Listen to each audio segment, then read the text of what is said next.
Have you been thinking about possibly building or taking over a cybersecurity consulting team or practice? Are you curious about what the differences would be and how your role would change, assuming you're currently operating as an individual contributor with a specialization in a specific cybersecurity domain, or perhaps have experience in multiple cybersecurity domains? You may even come from a different part of the business altogether, such as business operations or product group. I'm Shannon, and welcome to the table. If you're interested in exploring what it would take to go from being an individual contributor to leading a cybersecurity consulting team or practice, then keep watching.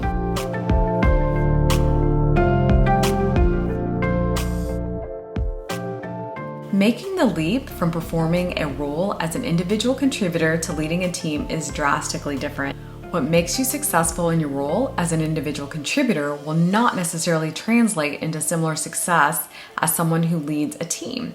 If you're considering exploring this journey, I highly recommend doing some soul searching to ask yourself why you're interested in leading and or building a team. Your reasons matter and is a significant factor that will determine how successful you'll be in that role. I've built and led teams over the past 10 years in cybersecurity consulting. I've had a number of employees in the past who were interested in becoming a people leader of a consulting team, as they viewed this as a natural career progression. I've had some that have been quite honest and saw it purely as a means of moving to a higher level of compensation, which often can be achieved in a parallel track as an IC technical role in many companies. Some may be in it and interested more for a growth opportunity, but keep in mind there are ways in which one can grow their skill sets, and it doesn't always have to be by leading a team, as this isn't for everyone. Growing up in tech, I've seen organizations continually make the mistake of really putting great technical resources that excel at the highest levels in their role into a leadership role, specifically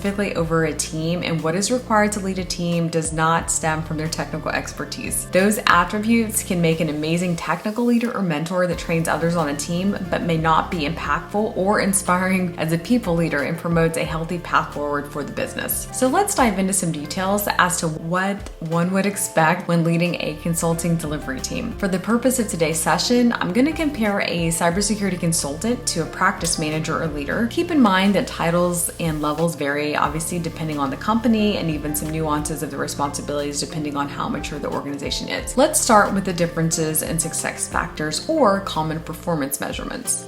As an IC, you are often measured on performance by your personal project utilization, your personal quality output, more or less the reporting, client satisfaction, which is essentially your personal interaction, your communication, your perceived level of competence in your output, your project efficiency, and then also how much revenue you generate. Whereas if leading a delivery team, you may be measured by your team's project utilization altogether, the output, accuracy, timeliness, and completion for projects, client satisfaction of the entire team, team revenue, bookings, gross margin for all of your services delivered.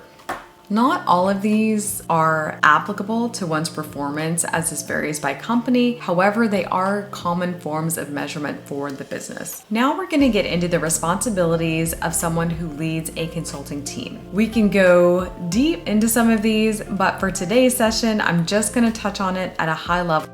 As a people leader, you are ultimately responsible for the performance of a team and essentially for running the business for your team's services. So what does that entail? The first thing that comes to mind is obviously building your team, hiring resources at the right level based on the role to deliver. You're going to need to develop job descriptions. You're going to need to know how to interview, both from a technical competence perspective, communication skills, writing skills, how to dig in to determine if they actually have the experience they claim to on their resume. What are the things that you need to look for? Then we go into training. There are onboarding processes for your company, yes, but more so for your team in the role. Your processes, how is work or projects assigned, the interaction with clients, what are those expectations, internal tools, processes for reporting and templates being used, reporting risks and rating methodology, what is the criteria, timesheets, requesting time off, internal policies, how best to interact or communicate with the team depending on if it's remote, on-site, or hybrid. Is there going to be shadowing, working together with somebody else, them doing work solo perhaps and having oversight? You're going to have to develop goals. What does it look like for the first 90 days and beyond. You need to create clarity and set expectations of the role. Response times, are there any SLAs in place? This can be from an internal perspective or for clients. And then how is measurement being performed, or how are they performing? Now let's dive into building your services. How services are developed depend on your company. Is it your delivery team that determines this, or is there another business function such as your product group that determines this? In my experience across 4 different cybersecurity consulting organizations, it is typically the delivery teams that determine what their services are and how they're defined, scoped, and executed.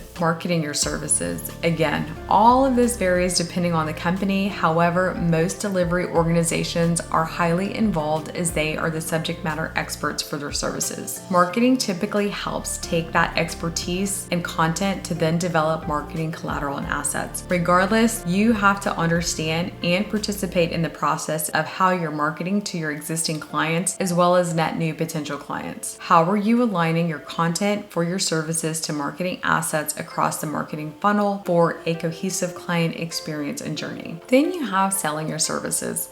This entails not only educating your clients, but also your sellers and or sales engineers so that eventually they can do it without your help, or at least engage in a captivating conversation to then get clients to you or to someone on your team to further that conversation. You will also need to develop a pitch deck and a POV deck to use when needed to present. You will need to be comfortable developing solutions for your clients, and this is where some creativity can come into play. How to scope the effort, pricing based on the scope, proposal development, and also statements of work. Now let's talk people development. Investing in your team is one of the most valuable things you can do, but it also shows that you care and that you're looking out for them. How are you planning to provide them with continuous learning and training for both technical skills as well as soft skills, and perhaps even business for those that are interested, or to support you while you're away, either on vacation or on business travel? There is a skills assessment component to this. You will need to know how to measure someone from your team in terms of their ability to execute and deliver a service. It's important to know if they are just starting to learn how to deliver a service, or if they're considered to be the person on the team who is looked at as an expert, and likely they're going to be somewhere in between on that spectrum. It is important to know how you will provide support and training to them and help them improve, and how you will measure that, and whether it's going to be qualitative or quantitative. Investing in your team is absolutely critical. Now for the actual delivery execution. Once contracts are signed, you will need to determine how you want to resource it. It will be important to know and understand your services so that you know who on your team can fulfill them with the right skill sets and have high confidence that they can deliver in conjunction with the client timeline if applicable. You also need a repeatable methodology and framework in which your team will execute work using a standard guideline to deliver consistency depending on what it is that you're doing. Along with this comes the tooling, if applicable, the templates or files to capture the data in order to communicate that output to your clients. That can be reports, PowerPoint, templates, through a portal. It can even be real-time data. Those are all just examples. Now let's go into quality assurance. For the product output, defining your QA process goes beyond just grammar, formatting, font, the latest template version, and color schemes. This is only one aspect. You also need to make sure that the content and information makes sense. Are the findings and recommendations accurate? Do they make sense? And is it technically sound? Did they do their due diligence before adding in a finding? Is it validated as an example? Are they entering in a fact, or is it an opinion? All things to make sure that you include. Client feedback. You determine what your price is, but your clients determine the value of your services. It is critical to measure how effective your services are if your team is delivering the quality and value you are aiming for. Now, beyond these areas, you're also going to need to know how to scale your team and delivery operations over time to grow and improve. Other areas to think about are how do your services integrate with other services from other security domains to bring a more holistic and complementary experience to your clients and deliver added value, honestly, to them at the end of the day.